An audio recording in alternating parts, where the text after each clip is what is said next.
Hello, welcome to another episode of Namtaro Talks. I'll be honest with you, today's topic is not the most pleasant topic. However, given the current state of the world, society, or I guess in America, maybe it could apply to the rest of the world too.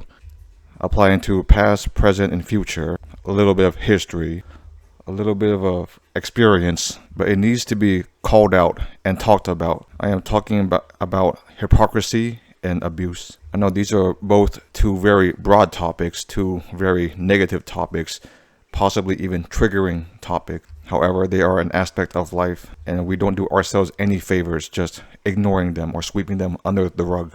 Once again, I came up with this idea to talk about these subjects when I was running. And you already know that a lot of these episodes are recorded ahead of time. They are backlogged and scheduled to release on currently a weekly basis. So by the time this episode comes out, the current events may not be as applicable anymore. However, the principles and concepts still apply. I am in the United States, and in our government right now, the House of Representatives are currently working on and voting on a quote-unquote big beautiful bill. That bill, it pretty much encapsulates every negative aspect and the punitive nature of those in power who are going after those who are weak and vulnerable or at risk. And the worst thing is, we saw this coming, and the opposition is seemingly powerless to do anything against it. I do not know every single thing in this bill, and though there has been summaries and I did skim it, honestly, it was a bit painful to skim, if anything. It removes funding and even cancels programs that are deemed important to society, whether it be healthcare or education, cutting budgets only to enrich the wealthy and elite. It will increase the taxes of the middle class and the lower income class. Honestly, it is very unnecessary. And the people who voted the senators and representatives into office to keep them in power, they literally voted against their own interest. They literally did not know better, or they were literally just deluding themselves, thinking that it won't be so bad, that these government officials have their best interests at heart deep down, even though it doesn't seem like it. And I can guarantee that a majority of the nation does not want anything to have to do with this bill or these policies or the current atmosphere of America right now, which is anxious and seemingly hopeless, where every institution, every aspect, every facet of American life is in dire danger of being compromised, of no improvement, of being diminished, of being abused, if anything. And those in power, they literally lied the entire time. And those who had more critical thinking, we did not believe it. They were like, oh, we won't cut your taxes. Oh, you still have Medicare or Medicaid. Meanwhile, social safety nets and consumer rights and unions are decimated with little to no chance of being revitalized. And it's all for what, All just to make those in power more powerful, even though they don't need the power.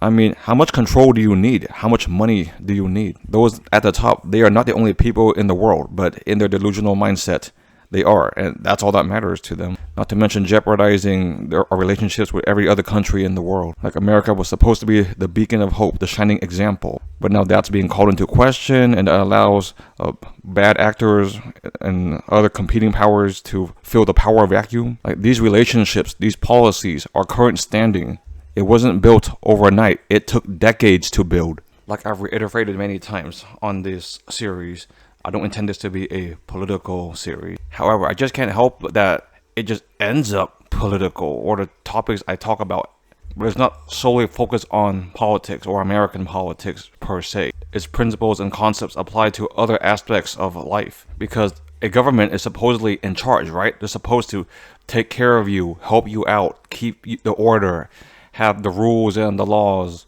and the police and the departments and the institutions, and control several aspects such as homeland security and finances and education. However, if each of those departments are compromised, if the system of checks and balances as a whole doesn't do what it is intended to do, if it's full of enablers and lawbreakers and double standards and gaslighting, like, oh, it's not so bad, or those people are lying, it's not as bad as you make it out to be, or they did it, or so we could do it too. Or when the truth is they never did it, or even if they did it, or you twist it in a way that they did it, it was never to the cruel or terrible or heavy extent that the current party is doing. It's pretty much a confirmation bias, if anything. Like, they're gonna do the bad things. They're the bad people, but bad, bad, bad, bad, bad, bad, bad. And then you go in power and you embody and commit every single bad thing that you were afraid of them doing or accuse them of doing. You try to justify it, you try to spin it, but I am very sure the average American citizen is not fooled. We see it for what it is. We know something's been wrong for a while. And of course, we want change. But this is not it. Yes, this disrupts the system, but it is not worthwhile, concrete change. It's just a bunch of grifters and opportunists with a figurehead and many people behind the scenes with many various differing agenda. And the damage, it's already done, and it continues to be done, and it gets much more damaging than it currently is, with repercussions that will last years or even decades, that future generations will have to clean up the mess. Not to mention, it makes you lose faith in the institutions, in the government. It's like one side is saying, oh, it's working, it's great, even though it's really not. While the other side, oh, it's absolutely terrible, we have to break it down, we have to destroy everything about it. Well, once you do, what the heck are you going to replace it with? What better solution do you have? That's the thing. They don't have a better solution. Or their solution is very unpopular, does not help the average person whatsoever, and is only a grift that disenfranchises and inconveniences and holds down the general populace, if anything. And they defund and suppress so many essentials, namely health and education. Because if we, quote unquote, supposedly don't know better, we won't know to rebel. We won't know to think beyond like the system. Think of the higher ups who are in control and manipulating things from behind the scenes. And if we're unhealthy, or we gotta deal with diabetes and high blood pressure, and we're busy gorging ourselves with ultra processed foods.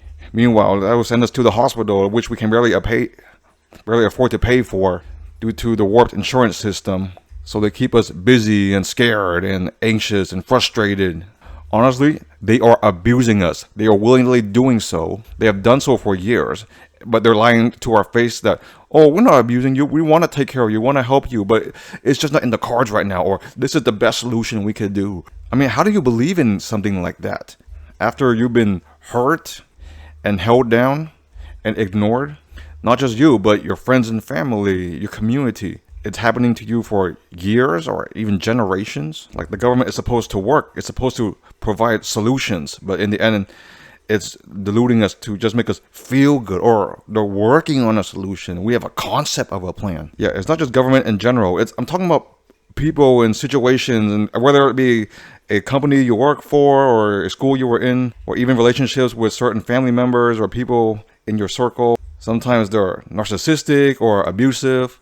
And there's just say, oh, wait, it'll get better. Oh, I'm sorry, I won't do it again. And they turn around and do it again. Or, oh, it wasn't that bad. Or why are you getting so upset about it? And the very unfortunate thing is, some people, they welcome this. They don't know better because they think at least it's attention, it's caring, you know? Even though it's not. Or you project it, or you grew up and that's all you've known, so you think it's normalized. If it's normalized in your personal life, then it might be normalized in your community or government or the institutions that are supposed to serve you. But it just opens the door for a lot of corruption, a lot of abuse of power, where they try to bend the rules, break the rules, find every single loophole, so you don't have to play fair, so you can avoid other people's rights. And the forms of abuse, they are very extensive, whether it be physical, emotional, I'll go into it, even sexual, financial, and they are manipulative. They try to control the narrative. They're psychopathic or sociopathic. One term I typically hear is that the cruelty is the point. They think they can get away with it because they've gotten away with it before. They relish in getting away with it. At this point, I'm not just talking about the government anymore. I'm talking about pretty much every negative interaction and aspect of various pillars of society, whether it be personal or work or school or business or customer service. They just want to squeeze you for everything you got. They have absolutely no regard for you, no respect for you. Growing up, you're taught not to lie, cheat, or steal. But you see, those who do all those things aren't punished for it, never learn from it, get away with it. So it makes you hard to believe. I mean, it makes it hard for you to believe in the foundations, in the institutions, in a quote-unquote higher power that's supposed to help you and take care of you, and or that things will eventually work out. Hard to believe in karma. hard to believe in goodness, hard to believe in morals and ethics. It hardens your heart. It makes you jaded. I'm not saying that it is happening to me, but I've seen aspects of it, not just happening to me, but to other people. I mean, I'm not cold, but I'm affected, and so is everyone else. And you could try to ignore it. You could try to spin it and have positive affirmations and have a positive mindset as possible, have a growth mindset. But right now, it is challenging more than like in the past or at other times or in other situations. Because you look at how things could be, how certain aspects were better in the past, how certain aspects were better in other parts of the world. So it goes to show that it is possible to put all this abuse and hypocrisy behind us. But it's like we choose not to, or we want to, but we can't. We don't know where to start. We're so entrenched in it. Some people, they are victims, but then they develop the victim mentality. Oh, poor me, I'm persecuted, boo hoo hoo. Or others, they want to get out of that victimhood. It's not some BS of, pull yourself up by your bootstraps. Oh, the world is hard, it's tough, it's very competitive. Yes, all that may be true. However, we still live in a community with other people. The world is easier and better with some kindness and empathy. Empathy is not a weakness, unlike what a certain other person said. Because without empathy, without imagination, you cannot have better ideas. You cannot imagine better possibilities. You cannot put yourself in other people's shoes. You're just stuck in the past and in the same self-destructive habits that have always been. You don't break the cycle of violence, the cycle of abuse. You begin to think that hypocrisy is a norm when it is not, or at least it shouldn't be. And it's easy to go, that's the way it is. There's nothing we can do about it. At the very least, the first thing you could do about it is know it is wrong. It is unacceptable. It is not how the way things should be. That there are better ways, a better path out there. Those ways, those paths may have been done in the past, or it has been shown possible in other parts of the world. Like, it's easy to be a doom and gloom. You can't just take everything at face value. You can't discredit the people who kind of believe what you do, that there is still good, that they're fighting the good fight, that they're standing up for what's right, they're standing up for true justice, not for banana republics or kangaroo courts. And then you begin to learn that the importance of expressing yourself, asserting yourself, but that also starts with having a proper education, and not just that, but also social interaction, life experiences. Because with hypocrisy, there is no accountability. There should be, because it's one thing to do something bad or wrong, but you didn't know about it. Then you can learn from it. And okay, I won't do it next time. Or, that's how I came across, or that's how I portrayed it. This is how I hurt this or that other party. All right, I understand. It is another thing to willingly do it, even knowing that it is wrong, and coming up with excuses for it. And sometimes maybe there is a legitimate excuse. Like parents tell kids, you shouldn't lie. But then you gotta tell them about Santa Claus and the Tooth Fairy.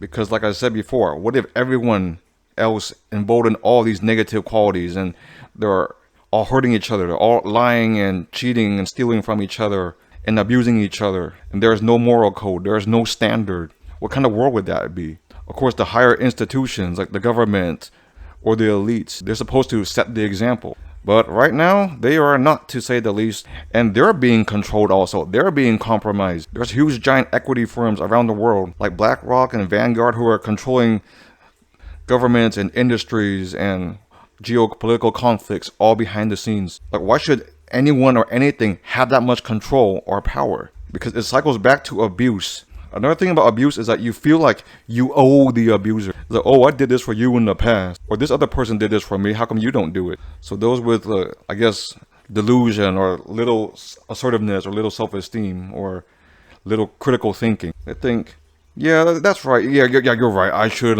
bend the knee. I should kiss the ring. Or you guys know better. Well, I got news for you. They don't. Sometimes others are in power. They're trying their best. They have the best intention. Other times, more often than not, they don't care if you get hurt or you die.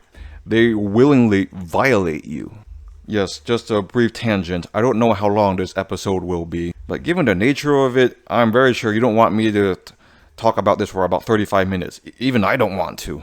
And I'll be honest, I've listened to my share of similar topics. Yeah, I don't always watch YouTube videos, but I listen to a fair amount of them. It's not always directly regarding this, but it's of various fields, various industries, like personal life, government, politics, current events, or even other subcultures and hobbies too. Some things you learn more, some things kind of reaffirm what you already know, but it just keeps you an open mind, that you know what other subjects and topics are out there, or what other mindsets or ways of thinking are out there. And this is not just a thing to complain, it's also just a means to be aware, be aware of hypocrisy and abuse and the kind of victims that they prey on and the situations that victims are in. And it's easy to say, oh, just get over it, or just do something about it. It is not that simple, but it starts with being aware of knowing the situation, of acknowledging that this isn't working, this isn't right, there has to be something better out there, or at least this can't last, this is not sustainable. They say that those who do not study the past are doomed to repeat it. They said you have to learn from your mistakes. So it makes absolutely no sense to willingly make the same mistakes as those in the past did. That's the thing. It's willing. It's not like, oops, I didn't know. This situation never happened before. I mean, you've seen how societies crumble, how institutions crumble, how empires crumble. So you can either try to prevent it, or if it is, then try to transition it to something better. But you don't just let it rot. Because at the very end of the day, we're more similar than we expect. Yes, sometimes we have different languages or different cultures or different perspectives and lifestyles. But we want a sense of belonging. We want all the things on Maslow's hierarchy of needs. We want love and compassion and empathy and a sense of purpose. We want friends and family. We want to belong to a community. But it is difficult to achieve all of that if we are in a system of abuse and hypocrisy. We need to realize that we need to help ourselves, that those in charge, sometimes they're benevolent, but they could easily flip a switch anytime, and they may not always have your best interest in mind. Like you see supposed utopias around the world, like, oh, this country, they're so clean, they got all this convenient transportation systems, and it's so safe. But deep down, that's not the answer. That's not perfect either. There may be cracks or facades or underbellies you don't know about. They say absolute power corrupts absolutely. That's why you don't give anyone or anything absolute power in the first place. That's why you should not 100% put your full belief and faith and hope into one entity, one thing, one institution. You believe good aspects of this and that, but you understand the drawbacks of it over here and there. But then you take the good aspects of many other sources. Because if you 100% believe in something, you are enabling the corruption, the abuse, the hypocrisy, even if it hurts you and your own family members and community. Look, I am sure you have more self-respect than that.